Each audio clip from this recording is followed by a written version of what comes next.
आऊंगा। माता यशोदा बहुत समझाती हैं, अरे कन्हैया ये तो घर का काम है, पर तू ही मुझे प्यारो है। भगवान बोले देख लिया कौन प्यारा है, तुझे दूध प्यारा है। अब मैं कुछ नहीं खाऊंगा, कुछ नहीं पीऊंगा, आज से मैं तुझसे रुष्ट। भगवान ने कुछ खा रहे हैं न पी रहे हैं, रुष्ट हो गए माता यशोदा से। माता यशोदा बहुत प्रयत्न कर रही है भगवान को मनाने का। रोटी के ऊपर माखन लगा करके लेके आई, कन्हैया इसे खा। दूध भर के लाई, इसे पी। कन्हैया बोले न खाऊंगा न पीऊंगा। बोली जो तू खाना चाहता है वो मैं खिलाऊंगा, खिलाऊंगी, जो तू पीना चाहता है मैं पिलाऊंगी, पर तू रुष्ट न हो कन्हैया। पर कन्हैया रुष्ट हो।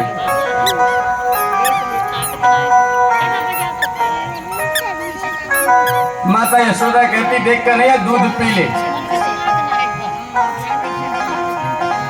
कन्हैया कहते मैया एक शर्त पे दूध पीऊंगा। वो देख चंद्रमा दिखाई पड़ रहा है ना, वो मुझे ला करके दे तो मैं दूध पीऊंगा। बोली ना तुझे जो चाहिए मैं ला करके देती हूँ, बस दूध पी ले। भगवान ने कहा मैया मैं तो चंद्र खिलौना ले हूं, जय हो लोट अभय अवन पर तेरी गोद न आई हूं। मैया मैं तो चंद्र खिलौना ले हूं। मैया कहती है अरे पृथ्वी का होता तो मैं ला करके भी देती, अब मैं चंद्र खिलौना कहां से ला करके तुझे दूं। पर बालक तो हठी होता है, भगवान हट कर लिए। तरह तरह की बातें माता कहती है, पर भगवान कहते नहीं मैं तो वही खिलौना लूंगा। मैया कहती है कन्हैया बात मान जा, दूध पी ले, कल तेरी शादी करा दूंगी, तेरा ब्याह करा दूंगी। और जैसे ही भगवान ने ब्याह के नाम सुने तुरंत गिलास के दूध पिए और साफ पी गए। बोले मैया ये बात ध्यान रखना। बहुत प्रसन्न है भगवान, सबको प्रमुदित कर रहे हैं। धीरे धीरे भगवान की अवस्था बढ़ रही है। अब भगवान कहते मैया अब मैं भी गाय चराने जाऊंगा। मैया मैं तो गाय चराने जाइ हूं।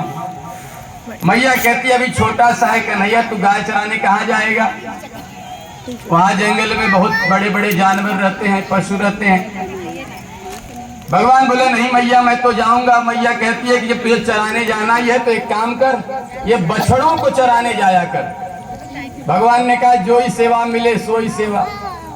चलो जो बछड़े बछड़ियां थी, गाय दुहने के बाद जब गायों को बड़े ग्वाल बाल लेकर चले जाते तो बछड़े जो होते भगवान कृष्ण छोटे छोटे मधुमंगल आदि मित्रों के साथ बछड़ों को चराने जाते। और आज बछड़े चराने गए हैं तो वहां एक वत्सासुर नाम का असुर आता है। बछड़े का रूप धारण करके आता है और सब बछड़ों को मारने लगता है, भगवान कृष्ण को खोजने लगता है।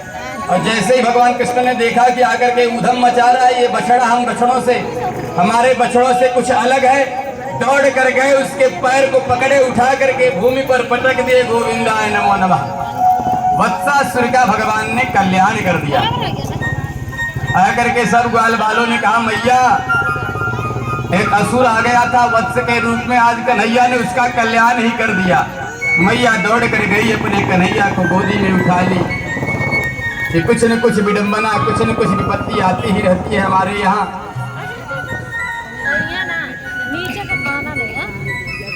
तब सब लोग मिलकर के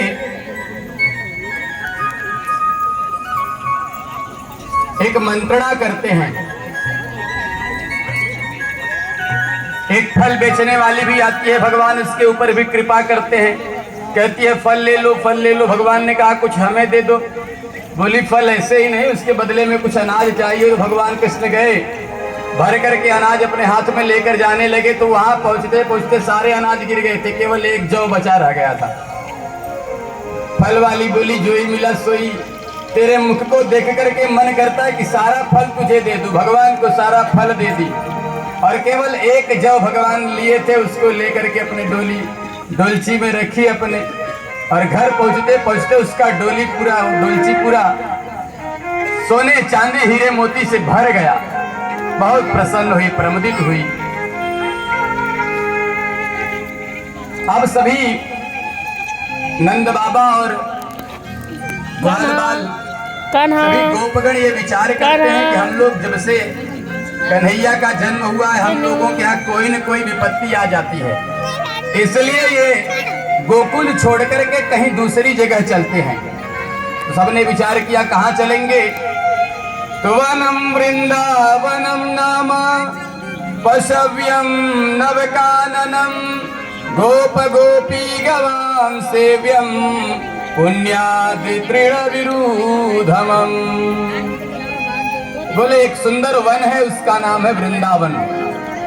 वृंदावन तुलसी, जो तुलसी का वन है उसी का नाम वृंदावन है। बोले वृंदावन धाम की जय हो। सब लोगों ने कहा ठीक है। सब लोग मिल करके गोकुल को छोड़ करके सभी ब्रजवासी सभी लोग अब वृंदावन में आकर के घर बना करके सुंदर वन में आकर के रहने लगते हैं। यहाँ पर बहुत सारे वन हैं, निधि वन इत्यादि बहुत सारे वन हैं, कदम्ब वन, बहुत सारे वन हैं। यहाँ आकर के सब लोग अब रहने लगे।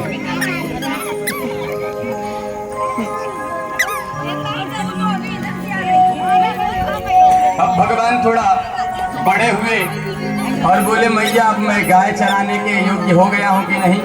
तो मैया बोली ठीक है। तो भगवान अब बछड़ों को चराने नहीं जा रहे हैं, अब अपने ग्वाल बालों के साथ गैया चराने के लिए वृंदावन जाने लगे। गाय चराने भगवान जाते, भगवान के सखा भी भगवान के साथ गैया चराने जाते। एक दिन भगवान गैया चरा रहे थे कि बगुले के रूप में एक असुर आया।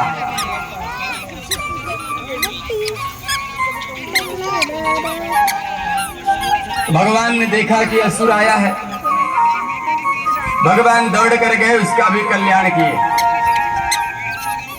बकासुर को भगवान अपने धाम को पहुंचाए।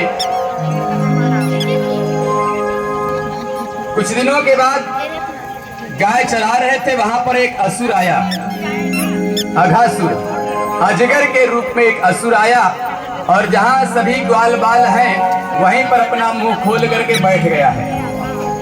सभी ग्वाल बाल घूमते घूमते उसके मुंह में घुस गए। किसी ने कहा बड़ा सुंदर गुफा है, इतना विशाल है वह कि उसके मुख को लोगों को लग रहा है कि ये कोई गुफा है।